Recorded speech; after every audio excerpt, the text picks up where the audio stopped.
Hi guys, again it's me Vinals TV. So for today's update guys, pag-uusapan natin ngayon yung about sa mga supporters ng volleyball community at ng YouTube ni Sara Garcia. Pero bago ang lahat, huwag niyo munang kalimutang i-subscribe at i-hit ang notification bell button para updated kayo sa mga bago kong upload. May mga nagtaka kasi kung bakit daw ang bilis umarangkada ng subscribers at ng video views ni Sara Garcia. At ayon sa iba, dahil daw sa volleyball community, mas lalong naging famous si Sara. At ito nga ang katunayan na totoo yung sinabi nila na dahil sa volleyball community, mas lalong sumikat si Sara dahil nung last game ni Jobs sa kanyang koponan against sa MFT, present pala si Sara noon.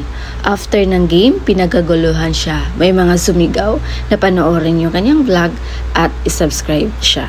At karamihan nga sa mga nandun, nabigani sila sa sobrang ganda daw ni Sara sa personal. At hindi lang yun, ang bait daw nito. Kahit super crowded at super pagod na si Sara, lahat daw ng gustong magpapapicture, hindi tinanggihan. May mga nagsabi na mas famous pa daw ngayon si Sara compare nung sila pa ni Tansh.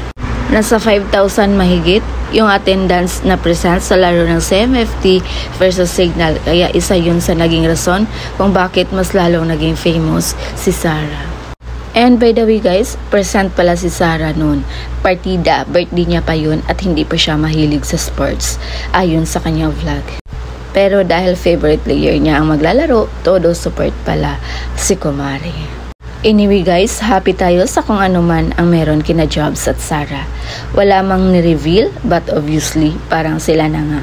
At congratulations kay Sara dahil road to 50k subscriber na ang kanyang YouTube channel.